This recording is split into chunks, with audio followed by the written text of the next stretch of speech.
Salut à tous, très heureux de vous retrouver sur le plateau de Gin Tonic. L'OGC Nice est en quart de finale de Coupe d'Europe, une première depuis 63 ans. Les Aiglons affronteront le FC Bâle. Vous saurez tout sur cette qualification et les échéances à venir des Rouges et Noirs en compagnie de nos experts de la rédaction d'Export de Nice Matin. Vincent Menikini est avec nous, salut Vincent. Salut à tous. William Abercé, salut Will. Salut Mika, salut à tous. Et le Big Boss, Philippe Camps, est Bonjour parmi nous. messieurs, bonjour. Très belle veste mon Philippe, comme la semaine dernière. Bravo.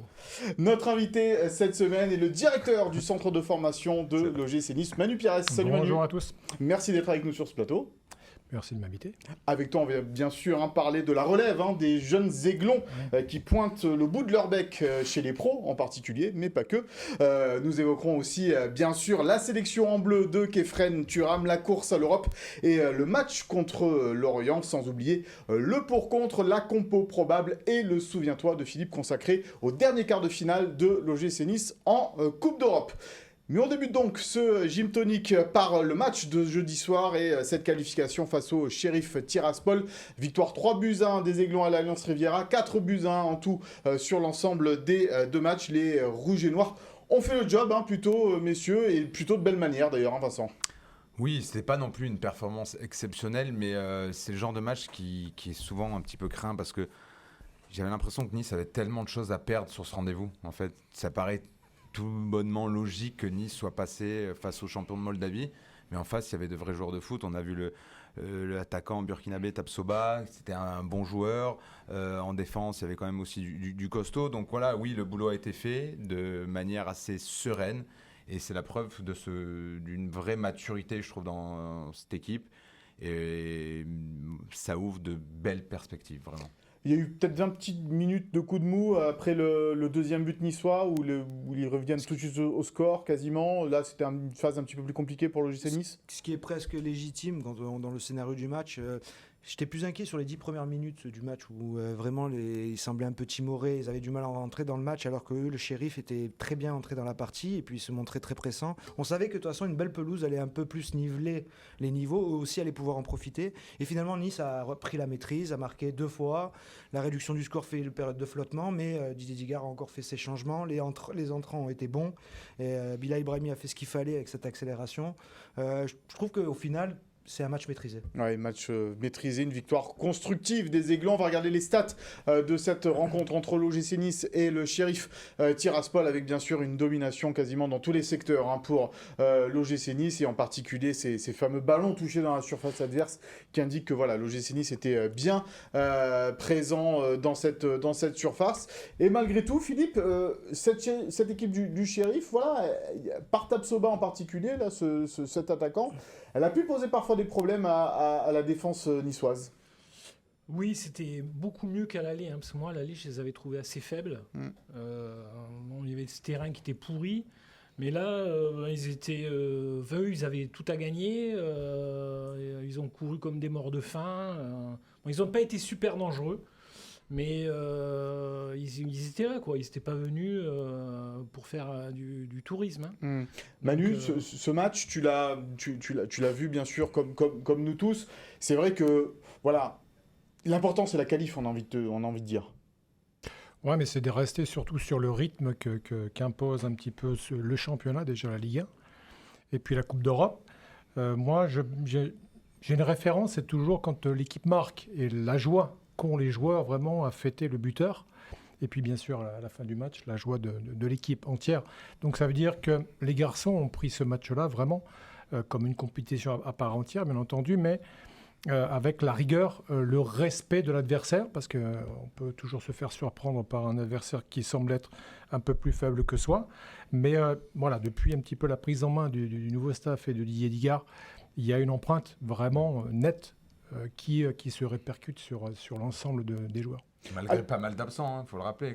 Hicham Boudaoui, ton meilleur joueur qui est finalement forfait. Dante, ton capitaine, qui est suspendu. Sofiane Diop, qui est censé aussi être ton meilleur élément offensif, qui est blessé. Youssef Attal. Youssouf qui sort en cours de match. Et c'est comme le dit Manu, ce qui est intéressant, c'est que tu sens vraiment qu'un cadre bien précis. Et Nice... Voilà, c'est du solide quand même depuis 2 mois. On va écouter la réaction de Jean-Claire Todibo, capitaine d'un soir, en l'absence de Dante. C'était hier soir en zone mixte. Très belle soirée d'Europe, on a plutôt bien géré notre match, je trouve. Malheureusement, on prend ce but un peu bête que je prends pour moi. Mais l'équipe a su très bien réagir derrière en mettant ce 3e but. Et on est très heureux. C'est magnifique, c'est magnifique. On sait qu'aujourd'hui, on a cette possibilité de marquer l'histoire de notre club. Je pense qu'on va essayer de rendre cette histoire encore plus belle et pas s'arrêter sur un quart de finale. Après, bien sûr, comme je vous l'ai dit, on ne va pas jouer la compétition avant l'heure. On prendra match après match. Voilà, donc Jean-Claire Todibo, après cette rencontre face au Sheriff Tiraspol, la performance de Jean-Claire, certains l'ont trouvé moyen moins, on va dire ça comme ça, d'autres un peu mieux. Qu'est-ce qu'on peut en dire sur cette performance? Parce que c'était une journée particulière pour lui, on en reparlera tout à l'heure, avec cette non-sélection pour l'instant en équipe de France. Donc comment il a vécu ça, ce brassard autour du bras également? Je pense qu'il l'a vécu quand même. Il a été bon, globalement, j'ai trouvé. Je pense que sur le but, il le dit lui-même. Il le dit, ouais. Il le prend pour lui. Parce qu'il glisse. Personnellement, je lui donnerais déjà une bonne part de responsabilité à Melvin Barr, qui c'est lui qui remet la tête dans l'axe sur Todibo. Todibo glisse et fait une mauvaise relance, d'accord, ok. Mais à part ça, je l'ai trouvé très serein, encore une fois. Comme on le disait tout à l'heure hors plateau, quand on a vu l'entrée de Viti, on voit à quel point c'était pas non plus facile. Viti a eu plus de mal dans les courses, dans la vitesse, parce que ces joueurs de Sheriff, c'était des bons athlètes. Et voilà, donc Todibo, à part juste sur ce but, il a répondu présent et il confirme qu'il fait une saison excellente et que c'est le meilleur défenseur central de notre équipe. Alors Philippe, toute la France est derrière l'OGC Nice maintenant, puisqu'il y a ce fameux indice UEFA qui est important. On va regarder d'ailleurs où en est la France justement par rapport à cet indice UEFA, de la France qui pour l'instant occupe toujours la 5e place avec un peu plus de 60 points, quasiment 61. Et puis derrière, il y a les Pays-Bas qui talonnent l'OGC Nice, 2 points derrière, avec Philippe, cette qualification un peu inespérée du Feyenoord face à Arsenal au tir au but. C'était pas la non, c'est pas ils ont étrié Shakhtar. Non, le Shakhtar. Autant pour moi. Et cette qualification, de la Z Alkmaar face à la Lazio de Rome, qui n'était pas très attendue en Europa League Conférence, même s'ils avaient gagné à l'aller. Je m'attendais pas du tout à cette question. Donc, mais c'est important. Alors, à part te répondre que pour moi, les Pays-Bas, c'est l'Ajax d'Amsterdam de Johan Cruyff. Te parler. Non, mais du côté de la France derrière l'OGC Nice, c'est pas arrivé souvent. C'est jamais arrivé, je crois. Ouais, c'est ça, on est bien d'accord. C'est jamais arrivé, donc j'attends de voir la suite. Mais non, mais c'est bien qu'on soit les porte-drapeaux du pays. Ça fait du bien, c'est sympa. Pour le club, c'est une sorte de mise en vitrine aussi de ce que fait cette équipe de l'OGC Nice et de ce que fait Didier Digard également, de se retrouver comme ça, comme porte-drapeau du football français. Complètement. Je reviens justement d'Amsterdam, et puis sur le travail que fait l'Ajax, avec les directeurs de centres de formation bien sûr des équipes françaises. Et on a senti vraiment hier soir, voilà, maintenant il faut aller au bout, quoi. On est vraiment... on est supporté aussi parfois aussi nos concurrents. Mais oui, bien sûr qu'on va être attendu, bien sûr, et puis surtout, les gens vont espérer qu'on passe les différents tours, et pourquoi pas aller beaucoup plus loin cette année.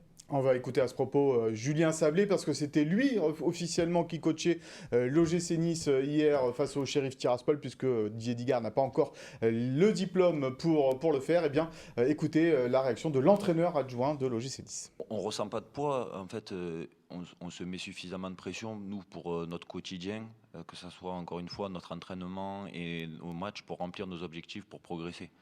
Donc on ne se sent pas en mission pour qui que ce soit, on se sent en mission pour nous, pour notre groupe, pour les objectifs qui sont les nôtres. Nous, on est focus sur Lorient dans 2 jours. Après, encore une fois, comme je l'avais dit en conf, l'indice, on ne va pas se mettre une pression nous supplémentaire. Si on va loin, tout le football français sera content, donc on ne va pas se rajouter une pression. On en a suffisamment dans notre quotidien pour progresser et rester dans l'amélioration de nos principes. C'est par ça on sait qu'on va améliorer nos contenus et gagner des matchs. Voilà, donc Julien Sablé, Will, rappelle-nous un petit peu le barème de cet indice UEFA, parce que c'est important pour la 4e place qualificative en Ligue des Champions. Nice, déjà, on peut dire qu'en 8e, ils ont fait un beau boulot, parce qu'ils ont gagné 2 fois, ça fait 4 points. Une victoire, c'est 2 points. Un match nul, 1 point. La défaite ne vaut rien. Et en C4, par contre, il y a un point bonus à partir des demi-finales. Si le GC Nice se qualifie pour la finale, Ils auront un point bonus aussi pour la France. Donc c'est très important. Mais ce qui sera aussi important, c'est de surveiller les parcours du Feyenoord et de la Z. Feyenoord peut gagner la Ligue Europa. La Z peut aller en finale de Ligue Europa Conférence. C'est les conditions pour que les Pays-Bas repassent devant la France, a priori. Alors, il faut que le Feyenoord gagne la Ligue Europa et que la Z Alkmaar se retrouve en finale. Serait un scénario catastrophique que j'ai lu dans un bon papier de l'équipe cette semaine. Si le Feyenoord gagne la Ligue Europa et que l'AZ Alkmaar perd en finale contre l'OGC Nice, et ben les Pays-Bas passent quand même devant la France. Donc même si Nice faisait le taf, faisait le taf, c'est-à-dire elle faisait même un exploit, c'est-à-dire que ils allaient au bout, ils gagnaient la Ligue Europa Conférence. Nice faisait le max, gagner la Ligue Europa Conférence, mais en finale contre la Z et que Feyenoord gagnait la Ligue Europa, les Pays-Bas passeraient devant. Parce qu'ils sont moins, ils n'avaient que 5 clubs engagés, donc la moyenne n'est divisée que par 5, alors que les Français sont 6. Après, moi, si je peux me permettre, je signe de suite de passer 6e et que Nice remporte une Coupe d'Europe. Moi je signe pour que Nice gagne la Coupe d'Europe et que mais parce que c'est important dans le projet, parce que soyons pas égoïstes non plus, à un moment donné Ineos avec ce projet là, l'OGC Nice va vouloir jouer peut-être les 4 premières places de la Ligue 1 qualificatives pour la Ligue des Champions, donc c'est aussi peut-être important. Bien sûr, mais après tu peux aussi viser la 2e place en Ligue 1. Oui, tu peux aussi. Mais bon, c'est vrai que... Et puis est-ce que Feyenoord va gagner la Ligue Europa? Attention, c'est très fort cette année Feyenoord. L'équipe Feyenoord. Mais il reste encore des costauds. C'est les leaders aux Pays-Bas, c'est pas l'Ajax. Mais ce qui serait intéressant, c'est de savoir un petit peu à Monaco, là, dans les prochaines semaines. Moi, j'ai vraiment hâte d'entendre Philippe Clément dire allez l'OGC Nice. À Marseille également, allez, on est tous derrière Nice, parce que ça intéresse aussi ces clubs-là. À Lyon, pareil, Laurent Blanc dire allez Nice. Voilà, moi j'ai hâte de ça. Après, bon, voilà, les points. On espère que nos confrères interrogeront les entraîneurs en conférence de presse sur ça. C'est vrai que ça serait drôle d'entendre les Marseillais. J'ai hâte d'entendre Tudor dire Forza Nice. Quoi. Bon, l'adversaire, on passe à l'adversaire de l'OGC Nice en quart de finale de cette Ligue Europa Conférence. Oui, il s'agit du FC Bâle, l'équipe suisse. Le FC Bâle qui était une très belle équipe dans les années 2010. Qui était régulièrement 8e de Ligue des Champions, qui a fait demi-finale de Ligue Europa en 2013, qui était 8 fois champion entre 2010 et les années un peu plus tard, et là qui a par contre en ce moment un petit coup de mou. C'est plus le club phare en Suisse. En championnat ils sont assez largués, ils sont que 6e à 20 points du leader. Ils ont changé d'entraîneur aussi, c'était Alexander Frey qu'on connaît bien en France, l'ancien Rennais, buteur rennais, qui a été donc limogé en février. Aujourd'hui c'est le directeur sportif qui est en même temps entraîneur. Donc il s'appelle Heiko Vogel. Donc, et depuis qu'il est arrivé à la tête de cette équipe, ils sont à 2 victoires, 3 nuls, un peu comme à la Didier Digard. Ils n'ont plus perdu depuis qu'il y a ce nouveau coach. Mais bon, on l'a vu quand même à ce tour précédent, 8e, ils ont eu du mal à éliminer les Tchèques, les Slovaques, pardon. Les Slovaques du Bratislava. Du Bratislava, qu'ils avaient déjà dans leur poule. Et ils avaient fini déjà 2e de leur poule derrière le Slovan Bratislava. Ça montre quand même certaines difficultés de cette équipe. Petite anecdote. Ils étaient sortis l'année dernière contre un club français. L'Olympique de Marseille, défaite 2 fois 2-1. Je ne connais pas ce club.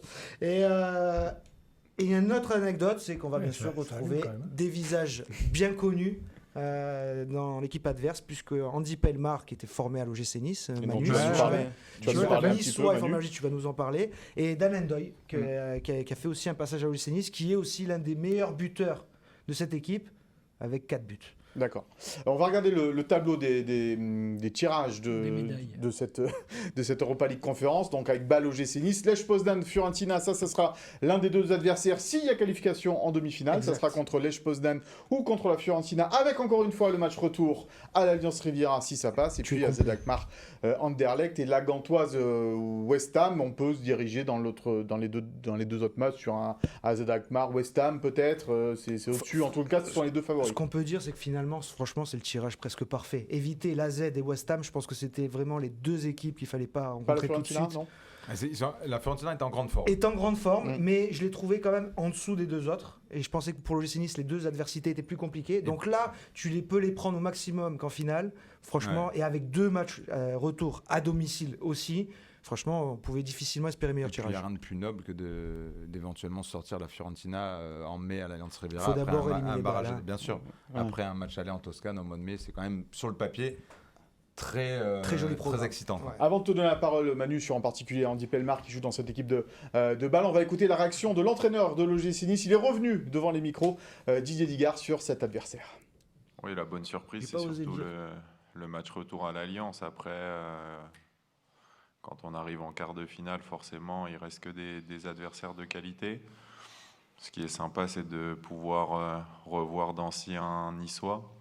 Donc c'est bien. Et puis c'est un déplacement plutôt court. Ce qui nous arrange parce qu'après ce match, on enchaîne sur Brest, qui est le déplacement le plus long. Donc voilà, au niveau géographique, c'est ce qu'on pouvait espérer de mieux. Ils sont 6e, mais c'est assez trompeur parce qu'ils sont qu'à 3 points du 3e. Donc c'est encore serré. C'est un club qui a l'habitude des compétitions européennes, qui a très, très souvent joué la Ligue des Champions. Donc voilà, c'est un adversaire de qualité qui a changé de système depuis peu. Donc ils peuvent évoluer dans différents systèmes. On va bien les observer au moment venu. Voilà donc Didier Digard, la réaction après ce tirage au sort. Donc Manu, on le disait, Andy Pellemard qui évolue dans cette équipe, un joueur que tu connais bien, que tu as eu à la formation à l'OGC Nice. Andy, c'est un défenseur central, c'est difficile d'exister en tant que défenseur central quand on est un jeune joueur. Il a eu quand même du temps de jeu au club. Il avait besoin, je pense, d'aller voir ce qui se passe ailleurs, d'être peut-être aussi dans un autre championnat. C'est un garçon, bien sûr, qui a un état d'esprit exemplaire. Il fait partie de cette génération avec Teddy Boulendi et puis Evan Guessant, qui est aujourd'hui prêté à Nantes. Des garçons qui je dirais, ont hissé un petit peu le niveau de la formation, avec pas mal de matchs aussi à l'OGC Nice. Je n'ai pas le chiffre exact, mais il a pas mal joué. Mais bon, c'était insuffisant pour poursuivre l'aventure chez nous. C'est sous Patrick Vieira. Ouais. Et il a beaucoup joué sur un côté, mais je pense, comme le dit Manu, il a eu besoin, je pense aussi pour sa vie d'homme, on dit de sortir un petit peu du cocon niçois. Il avait besoin aussi de progresser sur plein d'aspects, notamment extrasportifs. Il avait du mal à assimiler certaines choses, notamment dans le sommeil, dans la nutrition. C'était un garçon qui était un peu en décalage, qui avait tendance à arriver à l'entraînement un peu avec les yeux un peu collés. Mais après, des vraies qualités intrinsèques. Et d'ailleurs, c'est pour ça que c'est l'un des meilleurs joueurs du FC Bâle, un grand club suisse. Il joue tous les matchs en défense centrale au sein d'une défense à 3. Il est très jeune encore, donc ça dénote quand même un vrai potentiel. Il va très vite, il avait les 2 pieds, à l'aise dans la relance. Voilà, et Daniel Ndoye, il n'a pas laissé un souvenir impérissable non plus, l'OGC Nice. Non, c'était aussi sous Patrick Vieira. Il y avait des qualités de vitesse. Il a joué sur le côté pas mal, et parfois devant. La Ligue 1, c'est un championnat très physique, il en a souffert. Il avait mis quelques buts. Mais non, il laisse pas un souvenir impérissable, mais il n'a pas non plus fait tâche. Voilà, il a donné ce qu'il pouvait. Et c'était peut-être, l'OGC Nice, la marche était un peu trop haute pour lui. Mais je pense qu'ils font quand même en plus une petite plus-value parce qu'il arrive de Lausanne. Ils le revendent à FC Bâle, je crois 3 ou 4 millions, si je ne dis pas de bêtises. Donc bon, voilà, c'est plutôt une bonne affaire. Mais Moi, j'ai connu des joueurs qui ont laissé des traces plus vilaines que Daniel Ndoye. Voilà. Ouais. Puisque tu parlais de Patrick Vieira, on a appris ce vendredi matin que l'ancien entraîneur de l'OGC Nice avait été limogé de son club de Crystal Palace après des mauvais résultats. Voilà pour le côté des anciens. Alors on a vu les tirages, messieurs, les différents tirages, toutes ces équipes, ces forces en présence du côté de cette Europa League conférence en quart de finale. Ça va nous donner l'occasion de passer au pour-contre de cette semaine. L'OGC Nice, favori de cette C4. Je te laisse la parole, Will. Je vais raison garder d'abord parce que, premier argument, Nice, 63 ans sans être à ce niveau de compétition européenne, ça prouve quand même une certaine inexpérience. Il n'y a pas une vraie culture dans ce club comme il peut y en avoir chez certains de nos rivaux. Donc là-dessus, on va être un peu prudent. Et même si le tirage au sort, je trouve, est plutôt favorable à l'OGC Nice, il reste quand même des équipes comme, je pense, West Ham et notamment la Z Alkmaar aussi, qui sont sur des dynamiques plus longues. Depuis le début de saison, ils sont vraiment sur une vraie saison de performance. Donc, sur les dynamiques, je reste prudent. Donc, je ne mettrai pas Nice parmi les favoris. Vincent. Je me dis que pourquoi Nice ne ferait pas partie des favoris, surtout justement tu parlais de West Ham, Will, c'est une équipe qui lutte pour sa survie en Première Ligue et qui va bien devoir choisir à un moment entre la Coupe d'Europe et la Première Ligue. La Z Alkmaar qui est une belle équipe est 3e de son championnat, la Fiorentina c'est 11e, Bâle c'est 6e, Lech Poznan c'est 3e de son championnat également en Pologne. Et quand tu fais un petit peu la revue de tous ces effectifs, moi je vois pas non plus d'immenses joueurs qu'il faut craindre. Par contre, quand je vois celui de l'OGC Nice aujourd'hui d'effectifs, il y a un attaquant qui commence à marquer beaucoup de buts, il y a 2 joueurs qui sont en passe de devenir internationaux, Jean-Claire Todibo et Kefren Turam, il y a un gardien qui refait des arrêts, une défense avec Dante qui est une belle défense. Le capitaine du Pays de Galles. Exactement, si j'allais venir. Aaron Ramsey qui lui aussi retrouve de sa flamboyance et qui a joué d'immenses matchs en Coupe d'Europe et notamment des matchs de Ligue des Champions. Donc moi, pour toutes ces raisons, Nice fait partie des favoris de la C4. Manu, on va te demander ton avis aujourd'hui. C'est difficile de dire favori, pas favori. Mais il va pas s'enflammer, Manu. Non, pas s'enflammer. Mais sur l'argument que tient Vincent, sur les joueurs, par exemple, sur le papier, les joueurs qui composent un peu les effectifs, est-ce que ça peut compter, ça, au final, ou c'est plus un collectif qui va faire la différence? De toute façon, la France a une habitude, c'est d'être favori dans les compétitions internationales et de jamais aller au bout. Paris Saint-Germain, Marseille, etc., on est favoris, on ne passe pas. Sauf peut-être en sélection. Ouais, peut-être. Aujourd'hui, pour moi, c'est pas forcément le terme d'être favori. Il y a une carte à jouer, ouais, ça c'est sûr. Il y a une vraie carte à jouer parce que non seulement il y a des joueurs qui se révèlent et qui reviennent à leur meilleur niveau, mais il y a ce fameux collectif. Il y a ce travail qui est effectué au quotidien avec cette équipe-là. Ça prend corps. Chaque joueur qui intègre cette équipe-là, j'ai l'impression qu'elle a déjà 100 matchs de Ligue 1. Et voilà, il y a cette osmose qui est en train de se créer dans ce groupe.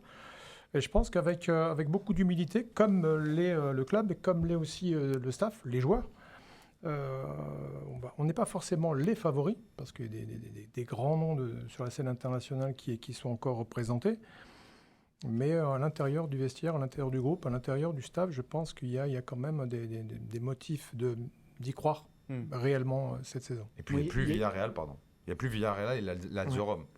Ce qui me fait croire justement cette conviction interne, c'est notamment hier, j'ai pas vu d'effusion de joie énorme des joueurs, comme s'ils avaient déjà accompli un exploit. On a l'impression que leur objectif, il est bien plus loin. Philippe, la synthèse un petit peu de tout ce que tu as entendu. Pour toi, Nice, favori, pas favori? Moi, je vois pas de favori dans ce... Très ouvert. Ouais, je vois pas de favori, donc je vois pas pourquoi Nice serait plus favori que West Ham ou que la Fiorentina.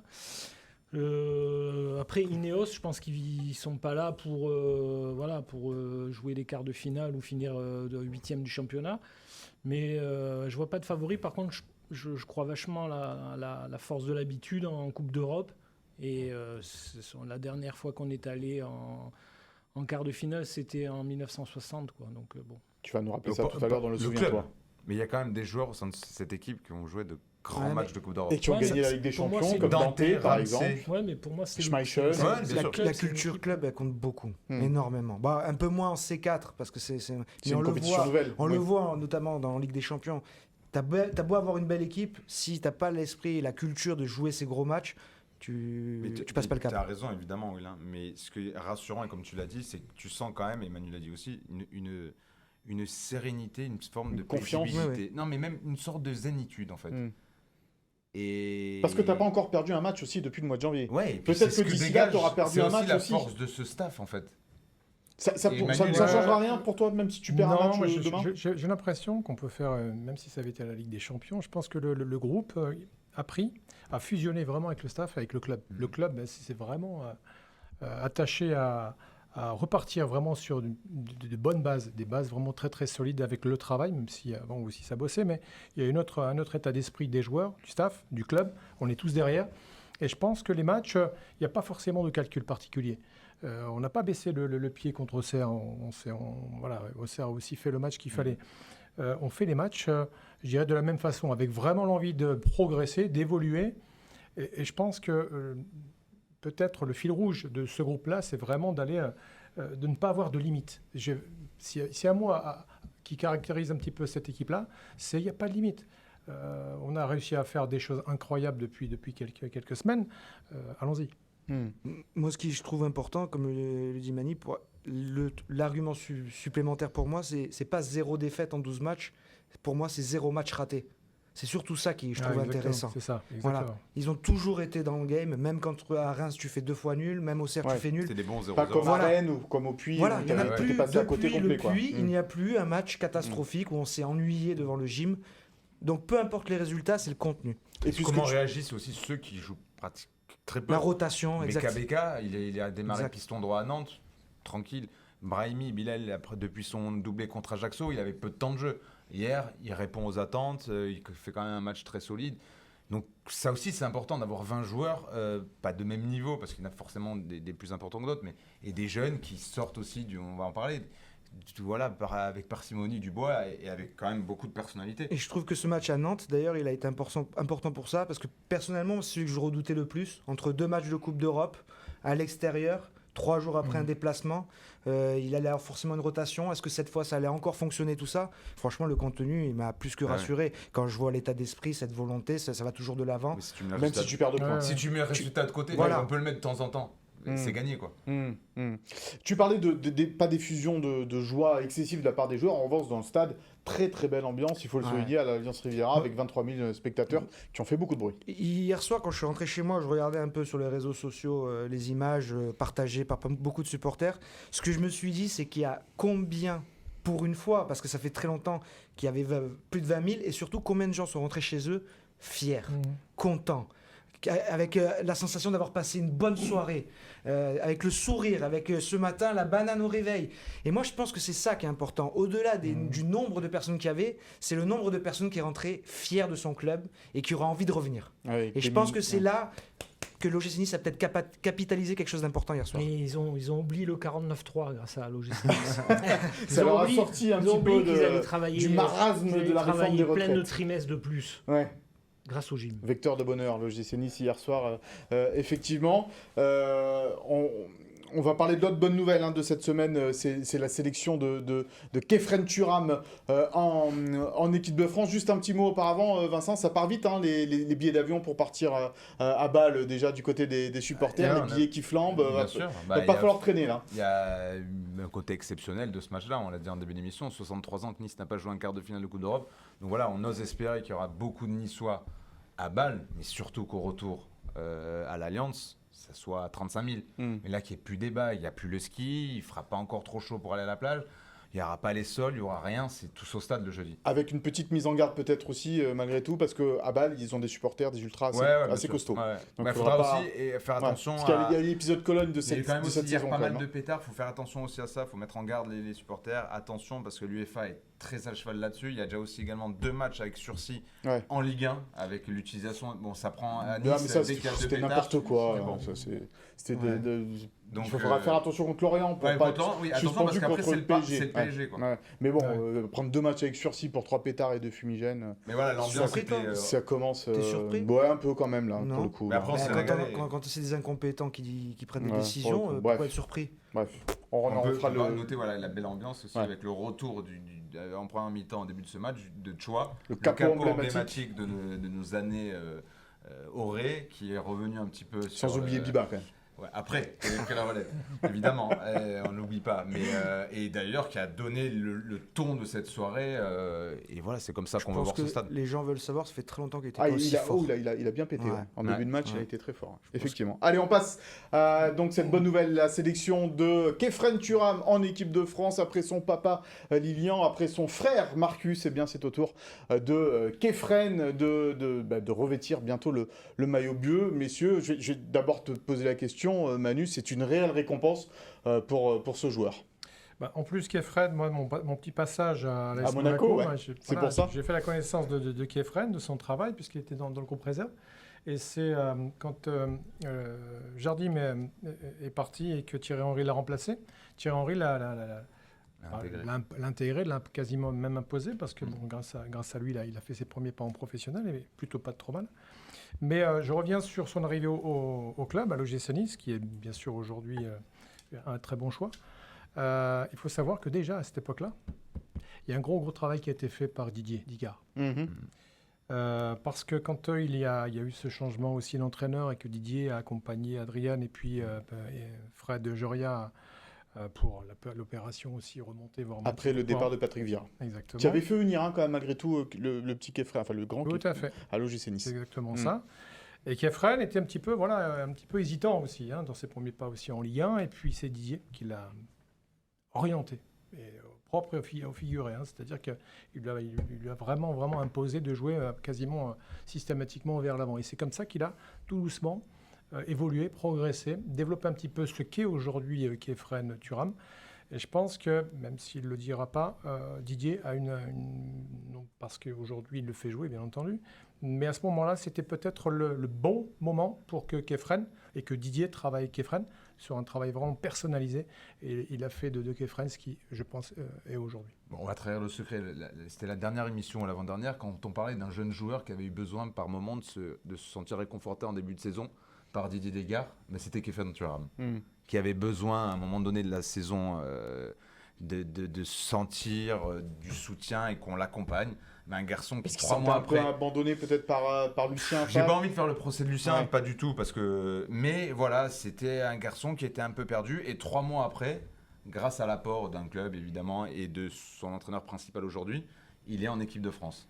Donc ça prouve aussi qu'il y a un effet réel de Didier Desgard vis-à-vis de ces jeunes joueurs. On va l'écouter justement, Khéphren Thuram. Il a passé une très belle journée hier entre cette sélection et la qualification. C'était une très belle journée, ça a commencé cet après-midi à table. Mon frère, on jouait dans le jardin. On était en train de regarder la liste avec mes coéquipiers et on a tous entendu mon nom, on était tous très très contents. Et après on s'est enchaîné avec ce match, on a gagné 3-1, on s'est qualifié en quart de finale. Donc c'est une très très belle journée. C'est quelque chose de formidable, je suis très très content d'être appelé avec mon frère. Il m'a appelé directement après la liste, il est très, très fier de moi, très heureux. Franchement c'est énorme. Et ton papa, Lilian, j'imagine qu'il doit être aux anges lui aussi, ta maman? Ouais, mes parents sont très contents pour nous deux, ils sont fiers et je suis content qu'ils soient contents.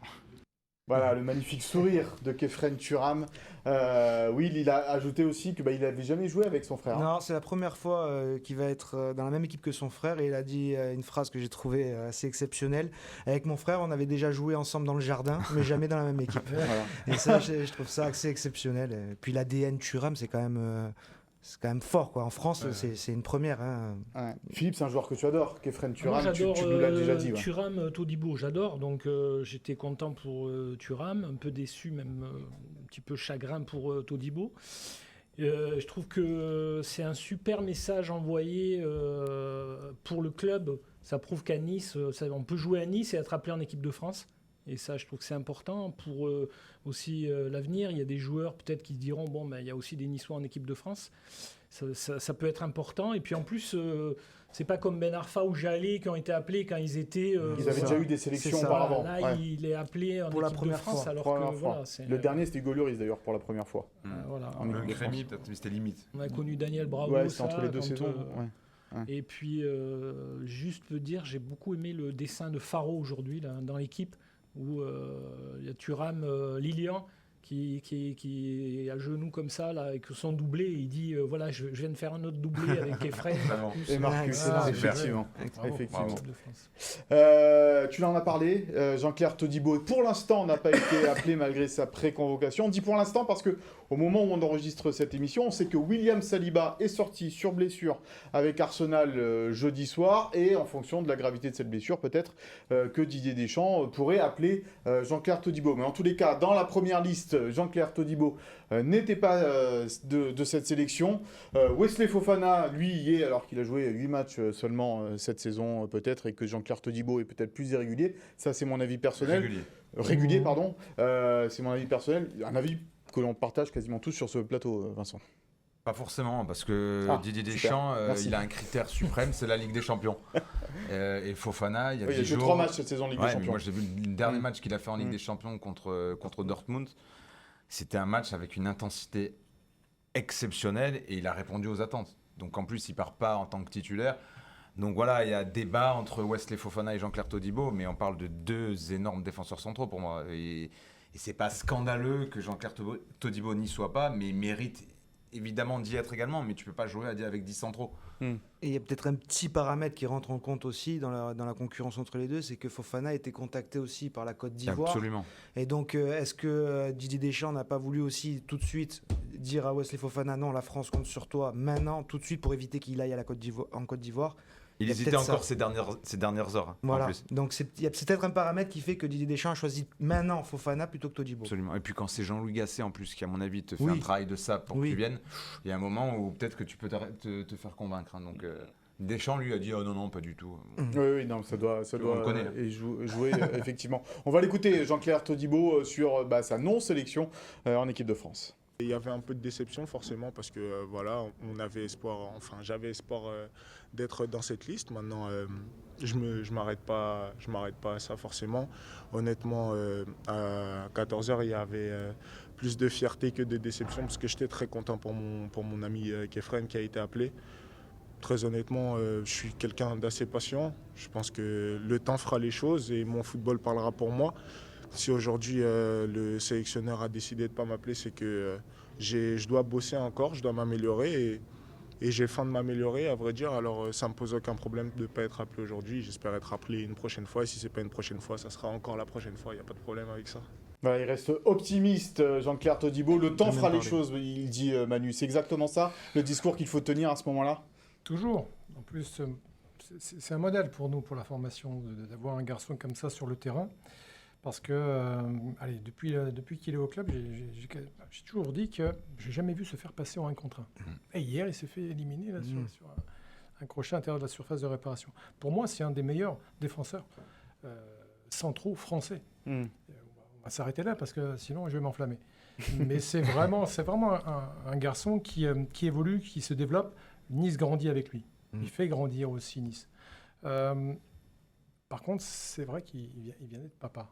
Et je pense que c'est peut-être aussi ça qui va faire la différence avec les autres défenseurs centraux, c'est qu'il va prendre encore plus de maturité, plus de responsabilité. Il a pris le brassard.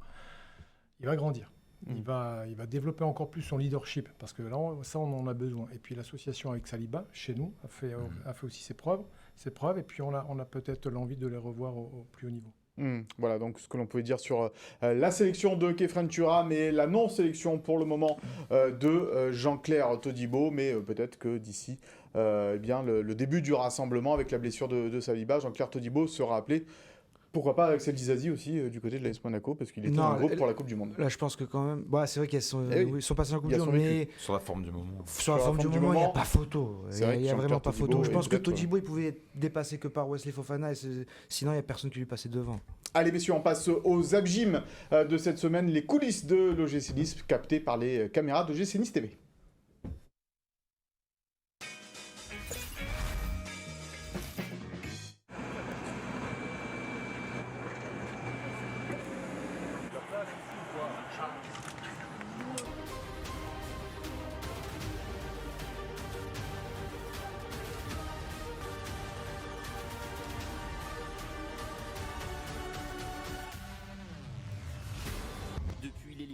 Du Paris Saint-Germain en Ligue des Champions, seul Nice peut désormais sauver l'honneur du football français.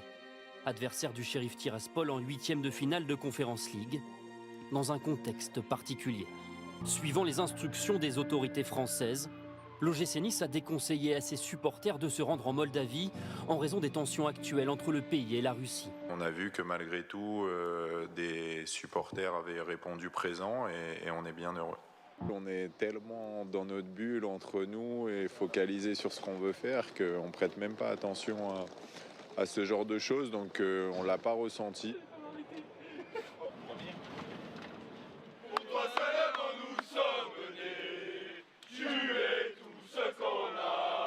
Les 80 supporters niçois présents, malgré les recommandations, attisent la curiosité des passants.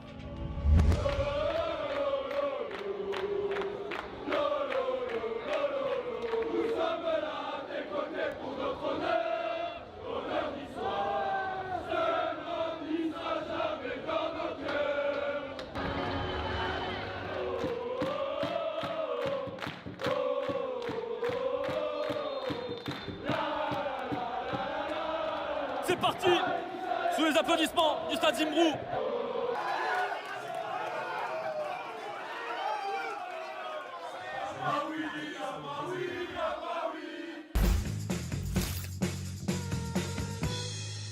Il va commencé à... Voilà donc ce Zabjim et ce déplacement en Moldavie à Tiraspol. Vous pouvez retrouver le Zabjim en intégralité sur les médias de l'OGC Nice. Manu, on va se tourner vers toi. On imagine que quand tu vois intégrer l'équipe première, le jeune Amraoui qui a marqué ce but face à Tiraspol, le jeune Belayan, Mendy également. Alors Bonani c'est différent parce qu'il est arrivé cette saison, c'était en post-formation on va dire de Lille, mais malgré tout, ces jeunes qui composent l'équipe de l'OGC Nice, ça rend fier.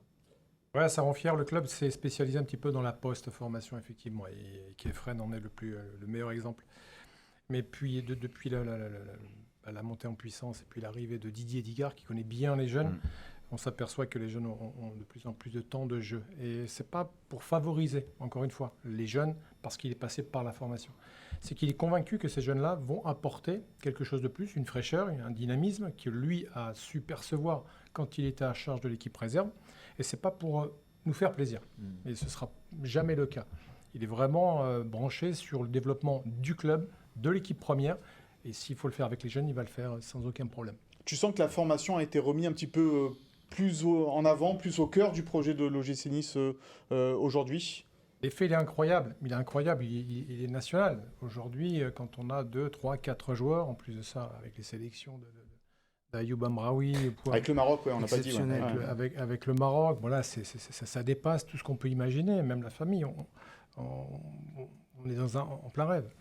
Mais pour nous, c'est quelque chose qui va propulser un petit peu notre formation. Nous, on savait en interne, mais on n'avait pas les preuves. La preuve, on ne l'avait pas. On avait l'intime conviction, on avait presque même des certitudes qu'on avait de très très bons joueurs, sauf que la machine de formation, elle est très très complexe. Avec aujourd'hui une équipe qui est en National 3, l'équipe de jeunes qui est un peu... Alors, elle a relevé la tête, malgré tout, cette équipe qui est un peu plus en difficulté. On parle beaucoup, tu parlais de l'AS Monaco tout à l'heure, maintenant ces équipes qui retirent leurs équipes de championnat pour jouer des matchs amicaux contre des grandes autres équipes. Quelle est la philosophie de l'OGC Nice aujourd'hui par rapport à ça? On est en pleine réflexion, c'est vrai qu'on est partagé, on a un sentiment d'usure un petit peu avec ce championnat de N3. Qui est plus un championnat pour les équipes amateurs, avec bien sûr tout le respect qu'on a pour les clubs amateurs. Nous, on a de plus en plus de jeunes qui intègrent le groupe professionnel avec les entraînements, dans les séances d'entraînement. Et c'est vrai que quand le week-end, il faut aller jouer dans des terrains pas forcément au niveau de ceux sur lesquels ils s'entraînent dans la semaine. C'est pas une démotivation, mais un manque de motivation, un manque de supplément d'âme. Sortir des championnats, il faudra le remplacer par des matchs de prestige, comme l'a fait et très bien, je dirais, Monaco. On y pense sincèrement, parce que le développement aujourd'hui de nos joueurs passera par un niveau de compétition à la hauteur. Est-ce qu'il n'y aurait pas une réflexion à faire sur l'organisation d'un vrai championnat de France des réserves de clubs professionnels? Ça fait 15-20 ans qu'on en parle. Je pense que les dirigeants, ce sont nos dirigeants qui doivent s'asseoir à la table et imposer ça. Nous, on veut les formateurs. Aujourd'hui, on est quasiment unanime pour dire que ce championnat des réserves aurait un sens aujourd'hui. Pourquoi? Parce que c'est plus jeune. On joue de plus en plus jeune. C'est pas comme avant, la D3, l'ancienne D3, où il y avait des garçons de 25-26 ans qui alimentaient aussi cet effectif-là. Aujourd'hui, nos équipes réserves sont extrêmement jeunes. C'est pratiquement des 19 ans. Donc le championnat des réserves a toute sa place. Toute sa place. Il y a un écart trop important entre aujourd'hui l'équipe réserve qui joue en 5e division nationale et l'équipe de Ligue 1, voire les Coupes d'Europe. Donc aujourd'hui, il faut qu'on trouve un système. Si je me trompe pas, c'est ce qu'ils font en Italie, notamment dans les championnats des Primavera. Ouais. Primavera, il y a un système de prêt aussi. On pense aussi à ça. Avec de moins en moins aussi de joueurs pros qui, quand ils reviennent de blessure, vont jouer avec la réserve. C'est compliqué. Alors Marcin Bulka l'a fait parce que c'est un poste particulier de gardien de but. Mais avant, on voyait beaucoup les joueurs pros aller faire 2-3 matchs en réserve histoire de se retaper un peu. Aujourd'hui, c'est quasiment pas possible en N3, par exemple. C'est pas le but. On va remettre, un gardien de but, un attaquant qui a besoin de repères sur une grande surface. On va lui donner un petit peu de temps de jeu, mais il n'y a plus aucun joueur aujourd'hui qui, quand il est en Ligue 1, souhaite redescendre avec la réserve. C'est pas du tout le même monde, entre guillemets, mais voilà, aujourd'hui, on est vraiment en pleine réflexion, non seulement l'OGC Nice, mais l'ensemble aussi des clubs en France. On a quelques petites idées, et on espère en tout cas développer davantage le niveau de nos jeunes joueurs en équipe réserve. Parce que rappelons que l'AS Monaco l'a fait. L'AS Monaco est sorti de ça. Mais le côté jouer que des matchs amicaux, du coup, entre guillemets, amicaux, parce que ce n'est pas un championnat. Est-ce que l'apprentissage du haut niveau, de l'exigence peut-être de faire des résultats, est amoindri quand on fait ça? On a évalué un petit peu avec les tests, les GPS, les datas, les fameuses datas sur nos matchs amicaux. On peut jouer contre Grasse, on peut jouer contre Martigues en National 1. Les niveaux sont supérieurs. La motivation est au-dessus de ce qu'est le championnat N3. Pas forcément dans la longueur, parce qu'il y a des matchs où on va peut-être lever le pied. Mais j'aime dire aussi que l'esprit de compétition, l'éducateur, le coach doit la donner le lundi, le mardi, le mercredi, le jeudi, le vendredi, et pas attendre le samedi pour la donner. C'est tous les jours, l'esprit de compétition. Et ça renvoie directement à ce que fait Didier et son staff. C'est-à-dire que la compétition, l'esprit de compétition, il ne faut pas attendre le samedi. C'est à partir du lundi. Pour en terminer avec ce sujet-là, une décision sera prise d'ici la fin de saison, tu penses, pour sortir l'équipe ou pas? Oui. On sortira certainement pas l'équipe. On va s'organiser autrement. On veut vraiment que nos jeunes joueurs, avant d'entrer dans le groupe professionnel, aient fait des matchs internationaux peut-être aussi, mais des matchs de très très haut niveau. Tu parlais de Didier Digard qui était l'entraîneur de cette équipe réserve de l'OGC Nice juste avant sa prise, qu'il soit adjoint puis sa prise de fonction à l'OGC Nice. C'est quelqu'un que tu connais parfaitement bien. Tu nous disais tout à l'heure, il est précoce, Didier Digard. Ouais, il est précoce, tout lui réussit quelque part. Mais je pense qu'il dégage quelque chose. Il a une influence vraiment sur les personnes. Il a un leadership naturel qu'il arrive à transmettre aussi à tout le staff, à tout le centre de formation, à tout le club, à tous les supporters aussi. Didier Digard, c'est quelqu'un qui aujourd'hui a de réelles convictions de jeu.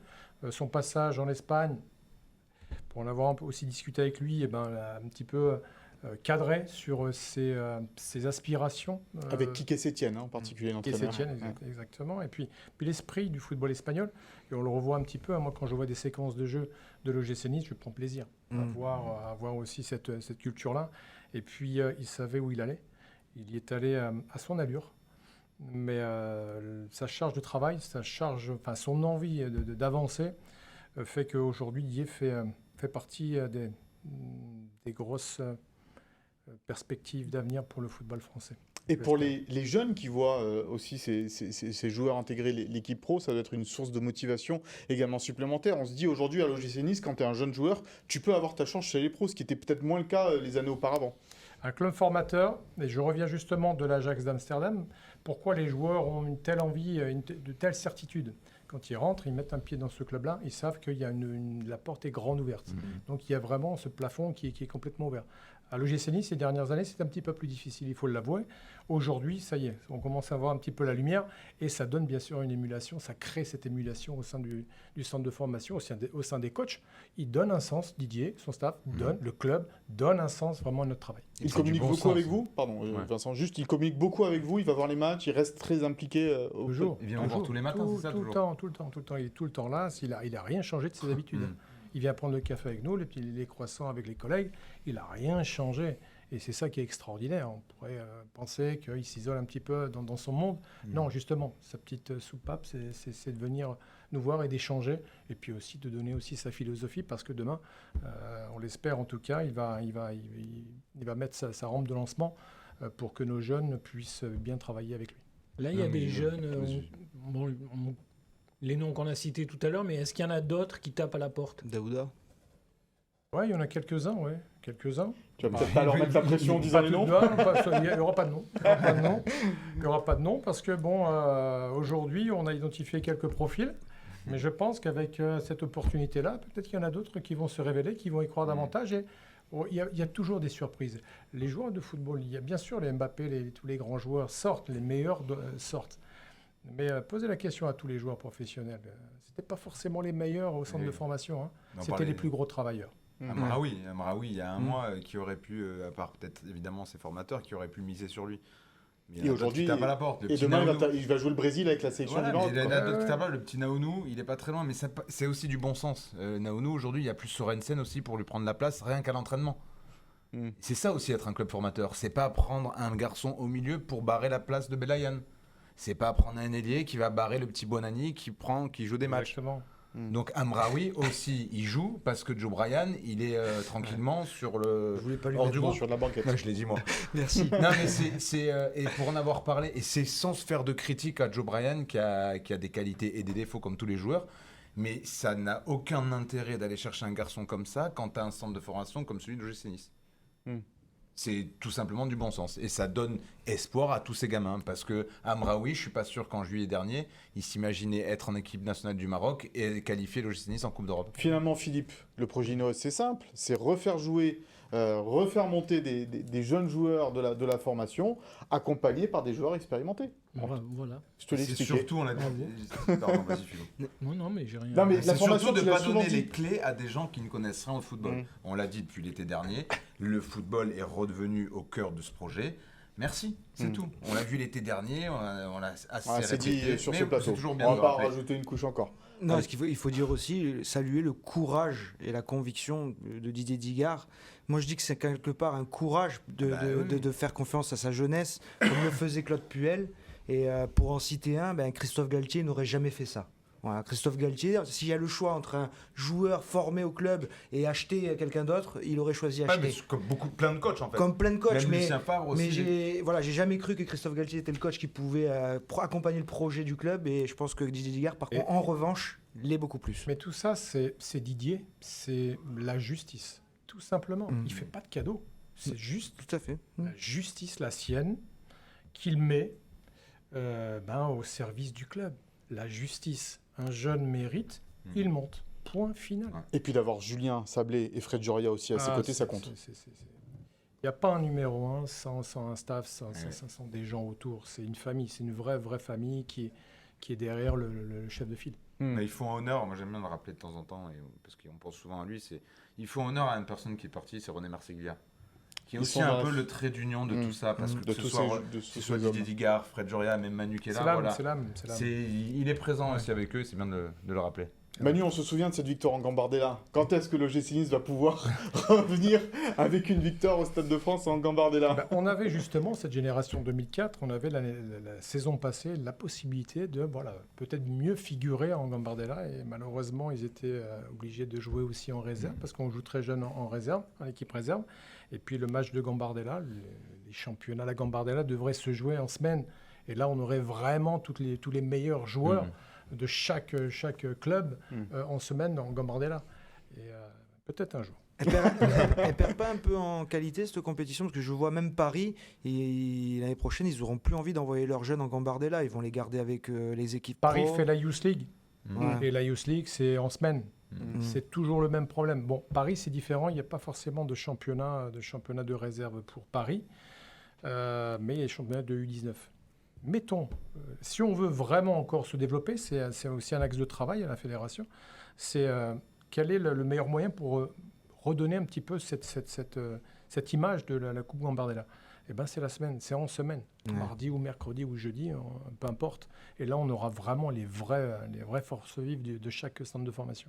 Allez, on passe à l'avant-match de Nice-Lorient. C'est dimanche à 15h du côté de l'Alliance Riviera. On va d'abord regarder le classement de la Ligue 1 après le match nul malheureux des Niçois à Nantes. C'est 2 points de perdus du côté du stade de la Beaujoire. Nice n'a pas su profiter des faux pas de ses adversaires dans cette compétition. Donc Nice qui reste 7e de Ligue 1, qui a vu Reims et Lorient revenir à hauteur également. Nice, Will, qui reste aussi sur 2 matchs nuls en Ligue 1. Alors certes, il y a cette série de 12 matchs sans défaite, mais en Ligue 1, il y a eu 2 points pris sur 6 possibles sur les 2 derniers matchs. C'est sûr qu'en plus, quand on regarde comme ça le classement, avec Dessy en Coupe du Bois, mais avec 4 points de plus, Nice et égalité avec Rennes. C'est beau ça. Mais voilà, c'est un peu le côté rageant, mais j'en reviens à ce que je disais tout à l'heure. Au-delà des points, c'est le contenu. Moi, je trouve que Nice garde toujours cette même dynamique. Vraiment, je le répète, à Nantes, et j'ai même été personnellement surpris de voir cette qualité, de voir Nantes complètement dépassée et de voir cette envie encore chez tous les joueurs, même ceux qui jouent moins, l'envie de gagner. Aujourd'hui, l'OGC Nice est une équipe qui veut gagner tous ses matchs. Et je le vois à chaque match. Et moi, c'est ça qui me conforte dans l'idée que l'OGC Nice est dans une très bonne pente. Et même s'il ne sera pas européen à la fin du championnat, pour moi, ce sera une excellente deuxième partie de saison quand même. Tu pars de tellement loin. Il faut se rappeler oui, que ce match pris du contre retard. Rennes, Mais voilà, donc tu vas pas pouvoir gagner les 11 derniers matchs, donc faut arrêter Là, aussi de se t'anticipes mettre... la course à l'Europe, le thème qu'on va Pardon. avoir Mais tout à voilà. l'heure. Mais c'est pas grave. Tu voulais parler de ça, quoi, tu Nice peux- Lorient? Non, ouais, je veux parler d'abord de Ouais, Nice il reste Lorient. encore 11 journées en fait. Et Comment surtout, cette équipe de Lorient qui a quand même perdu son meilleur buteur, Terren Moffi, qui a perdu Dango Ouattara, Ouais. et qui performe et qui est assez étonnante. Mais quand surtout même, qu'il avait récupéré pas mal de points avec Ouattara et Mofi. Donc c'est plus simple aussi après de revenir dans la course. Nice est parti de très très loin. Donc il y a une forme de pression. Chaque week-end, tu dois. On dit oui, là on a raté le coche, il reste 11 journées. Et c'est pas parce que tu aurais été à un point de Rennes que tu serais forcément devant Rennes en fin de saison. Donc attendons tranquillement les 4-5 dernières journées. Voilà. Il faut être là quand même, il faut être Là, apporté. ça veut comme dit Will, ça Ouais. veut rien dire. Bah, on va faire le débat sur la course à l'Europe. On va d'abord écouter Didier Digard sur cette équipe du FC Lorient. C'est une équipe qui a fait un très gros début de saison, qui a eu une période un peu plus compliquée et qui là revient bien. Ils sont revenus sur nous. On est à égalité de 2 points et moi c'est à titre personnel et je pense que l'équipe est comme ça. En tant que compétiteur, quand on reçoit une équipe à égalité de points avec nous, c'est des beaux challenges et on va faire en sorte qu'à la fin de ce match, on puisse être derrière nous. On est revenu en plateau, messieurs, ça débat. Pendant la pub, j'ai réveillé Philippe, excuse-moi, Philippe, j'ai parlé un tout petit peu trop fort. Il pensait à Doumé. Pas un mot sur Baratelli. Pas encore, mais attends, l'émission... Il est cité, ça y est. L'émission n'est pas finie. Je vais Vous me voyez t'interroger. quitter le plateau, faudra pas s'étonner. Je vais t'interroger sur la course à l'Europe, justement, Philippe. Mieux vaut donner tout en Ligue Europa ou en championnat ou les deux. Tous les deux, on veut tout. Toi, tu veux tout. Toi, je veux tout. Et puis, je veux même rebaptiser l'émission Digartonique. Le jour où il viendra, on rebaptisera l'émission Digartonique, peut-être pour la 50e. Pourquoi Ouais. pas? C'est bientôt. C'est beau ça. D'ici la fin de ce... Non, mais oui, vraiment. Est-ce que tu penses que l'OGC Nice aujourd'hui a les moyens de jouer sur les deux tableaux? Oui. En termes de joueurs, en termes de répétition des matchs, Oui, en termes... il y a du banc, il y a des jeunes, on l'a dit. Il y a... Oui, on peut jouer sur... Il y a le retour de Pépé, ton ami. Oui, Pépé. C'est une bonne rentrée hier. Ouais, Après pas 5 mal, minutes pas mal. un peu compliquées peut-être au départ. Mais Didier Digard, il n'a pas le droit de sortir du banc. Bon, là, quand il a vu les 5 premières minutes de Pépé, il est quand même sorti et il lui a fait comprendre, écoute, Là, on faut va... t'y mettre, là. Voilà. Il a fait comme ça, Pépé. Ok. C'est bon, Et je il suis dans s'est mon mis. match. Et on a vu, oui, 2-3 combinaisons intéressantes avec Mofi, d'ailleurs, avec l'entrée de Nicolas Pépé. Ouais. Et puis le but de Mofi, non, le but de Brahimi. Non, c'est le but de Mofi. Et il décroche, il sollicite le 1-2 avec Rosario, ce qu'on le voyait moins faire, les décrochages, une consigne de Didier Digard, d'après ce qu'il nous avait répondu en conf.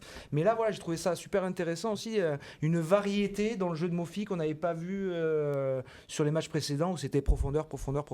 Le tableau des 5, qui est des prétendants à la 5e place de cette Ligue 1, les tableaux des 5e à 10e, avec donc Rennes 47 points, Lille 46, Nice 43 avec Reims et Lorient, et Lyon un petit peu plus décroché, mais pas si loin que ça non plus, à la 10e place. Aujourd'hui, Vincent... Monaco, tu les enlèves, toi? 4e, Monaco, pour Ouais, l'instant. Je crois qu'il y a 6 ou 7 points. Oui, il y a beaucoup d'écart encore. Hein. C'est vrai. Ouais. Il reste 11 journées. Après, là, pour l'instant, tu vises la 5e place. Et tu vises 11 victoires. Tu vises la lune. Le plus haut possible. Tu vises 11 victoires. Après, c'est évidemment que tu vas pas tout gagner, mais pourquoi pas? D'un point de vue, on va dire, physique, tu sens cette équipe de l'OGC Nice taillée pour jouer les deux tableaux, Manu, sans problème? Il y a un responsable de la perf, Laurent Bessière, avec son équipe, qui est arrivé, bien sûr, avec une méthodologie qui est révolutionnaire, parce qu'elle existe quand même depuis un certain temps, mais qui permet aux joueurs d'avoir précisément les doses de travail sur chaque semaine. Et c'est programmé pour la fin de saison, et aussi pour la Coupe d'Europe. Donc moi, je ne me fais pas trop de soucis sur le plan physique, ni sur le plan mental. Je suis un petit peu comme Vincent, j'ai une confiance incroyable en ce groupe, en ce staff, en ce club et en ces joueurs. Il y a un visage qu'on sent de l'intérieur qui ne veut pas rigoler, et encore une fois. Il y a des comportements où ils veulent aller chercher quelque chose sans le dire, mais en le faisant. Un responsable de la perf, c'est un préparateur physique? Plus que ça. Il y a une gestion de tout. Ça peut aller du sommeil à la nutrition. le travail des blessés, les compléments de travail pour les joueurs qui ne jouent pas ou qui n'ont pas suffisamment de temps de jeu. Aujourd'hui, il y a vraiment des données d'attaque qui nous amènent à l'optimisation de la performance à l'entraînement, mais aussi pour le match. Allez, on va passer à la... Il faut le dire que ça aussi, c'est quand même un apport qui a changé au-delà de l'arrivée de Didier Digard aussi. Il y a eu, on le voit, la dimension physique, athlétique, par rapport à la première partie de saison. Toujours bien les matchs, il a surtout eu l'intelligence, encore une fois, de faire énormément confiance à cette cellule. Il délègue énormément et c'est important, effectivement, de déléguer. Pas vrai, chef ? Non, moi, j'ai tout pour moi. On passe à la compo probable de ce match entre l'OGC Nice et Lorient. Vince, c'est toi qui vas t'y coller cette fois. C'était pas facile. Elle est vraiment probable, parce qu'on a eu la conf aujourd'hui. Elle est probable, voire improbable. Voilà, on n'a pas les infos, donc là, c'est vraiment une compo qui ne sera certainement pas celle alignée par Didier Digard dimanche, donc on vous le dit. Sinon, tu as énormément de chance. Ouais, alors là, je vous paye à tous la bouffe si on est sur les 11 joueurs. Alors, dans la cage, Michael, je pense que là-dessus, je serais pas mal. Une défense à 4 parce que Youssouf Ndaye Chimier est très incertain, a une douleur au genou et donc ils veulent surtout pas prendre de risque avec. Finalement, il est humain alors. Exactement. C'est pas un cyborg. Mais je pense qu'il avait vraiment très mal pour sortir parce que dès la première mi-temps, on a vu boiter, mais il a dit ok, j'y vais. Je reste.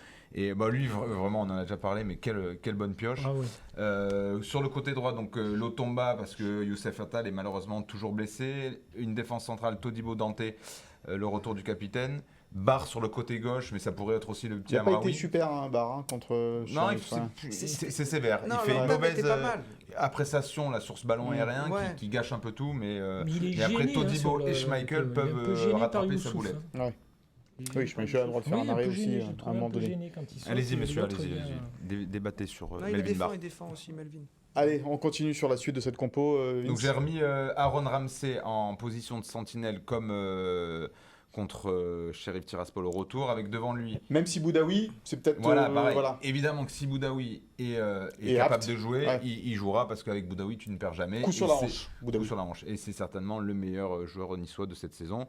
Avec, Todibo, le meilleur joueur. Pour moi, c'est Boudaoui. On va faire un débat. En fin de saison, on fera Boudaoui ou Todibo. Moi, je suis fan du club de Boudaoui. Boudaoui, s'il était argentin ou brésilien, c'était 50-60 millions. Bon, bref, on parle pas de ça, là, ça va. Non, mais donne pas d'idée à West Ham ou Rosario, Thuram devant Ramsey et un trio d'attaque. Pépé sur le côté droit de retour. Laborde en pointe parce que Mofi ne peut pas jouer en raison d'une clause stipulant qu'il ne peut pas jouer contre... Il est en prêté avec option d'achat, il ne peut pas jouer. Exactement, par Lorient. Et à gauche, Brahimi. Mais on pourrait avoir aussi le petit Buonanni qui n'a pas joué contre le Sheriff Tiraspol et qui a toujours quand même ce don pour créer le déséquilibre. Sauf qu'à gauche, il peut jouer à gauche, Manu, il est mieux côté droit, mais...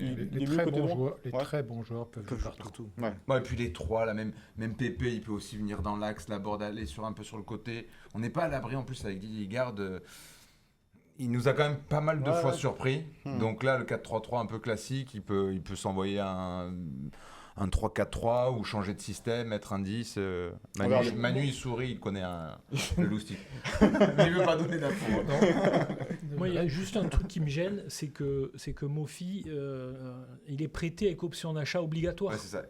Mais comme tu fais toi avec Nantes et Alors, je vais te donner, parce qu'on l'a pas prise cette réponse, mais Didier Digard a très bien répondu là-dessus en conférence de presse aujourd'hui. Il a dit, si c'était la condition pour avoir Mofi au mercato d'hiver à l'OGC Nice, j'accepte qu'il manque un match plutôt qu'il manque tous les autres matchs sous les couleurs niçoises. Ça s'entend. Non, mais c'est la mode. Parce qu'à une époque, ça n'existait pas du tout, ça. Mais tu as fait pareil avec Nantes pour Delors et Guessant. Nice l'a toujours fait. Et pour Claude Maurice, ça lance.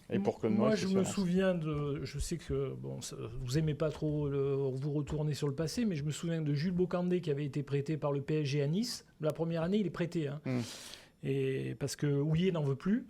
Donc, il le prête à Nice. Mais il a joué au Parc. Et il a été super bon. Nice avait gagné 4-0 au Parc contre le PSG de Houillet. Et il était venu danser devant le banc de Gérard Houillet. Après, où tu as raison, Philippe, c'est quand les clubs continuent aussi de prendre en partie le salaire du joueur. Là, ça peut s'entendre. Parce que tu vas peut-être pas marquer un but contre le club qui te paye en partie aujourd'hui. Là, bon, c'est une condition pour comprendre le. Voilà, c'est que tu le payes ou pas, j'ai envie de dire. En fait, il t'appartient le joueur. T'as pas envie qu'il te mette le but contre toi. C'est un peu se tirer la balle dans le pied. Mais surtout, ce qui est cocasse faisait pas avant. Ce qui est cocasse, c'est ces options en fait, d'achat obligatoire qui est juste c'est un élément montage, comptable. c'est un Voilà, montage un élément financier. comptable. Quoi. Voilà. C'est la comptabilité. Voilà. Philippe, c'est à toi pour ton souviens-toi de la semaine. On va passer en la noir et légende. blanc. On va passer en noir et blanc. La légende. À Colombes. Alors, c'était pas à Colombes, ce Non, match-là. c'était pas à Colombes. Il Alors, était, donc, il était Philippe. Hein. je vais pas vous Ouais. parler des matchs. Pour Nice matin. Il a fait la zone mixte. Vous m'avez 1957-1960. Vous m'avez demandé les deux derniers, Oui. le dernier quart de finale ou les deux derniers. Les deux derniers. Nice Les n'a deux joué derniers. que Il y deux avait quarts de 3 ans finale. d'écart. Nice n'a joué que deux Ouais. quarts de finale européens. Le premier à l'issue pendant la saison 56-57. Bon, alors là, c'est. On n'a pas d'image, là, celui-là. Il n'y a pas d'image et il n'y a pas eu photo non plus. Hein. Ah. Donc Que faisait 3-0. Charles Bébert? Il n'était pas encore là. Non, 3-0 à Madrid. Bon, il y avait Di Stefano Coppa à Madrid. Bon, donc ça explique tout. Enfin, je sais pas si Di Stefano Coppa, ça On me dit connaît quelque pas. chose. Bon, Di Stefano Coppa au Real et donc 3-0 à Madrid et 3-2 à Nice. Ah, dommage. Deux matchs deux victoires du Real. Ah, d'accord. Donc bon, ça on le passe sous silence. 1960. Et 1960, Nice le 4 février 1960, un jeudi. Et il faisait beau. Mhm. Oui, tu t'en Le souviens, Ré- tu y étais. Match à 15h. J'étais. Je devais avoir 15-20 ans. Match à 15h. Quod quantum. Tu les fais pas. À midi, le Ré plein.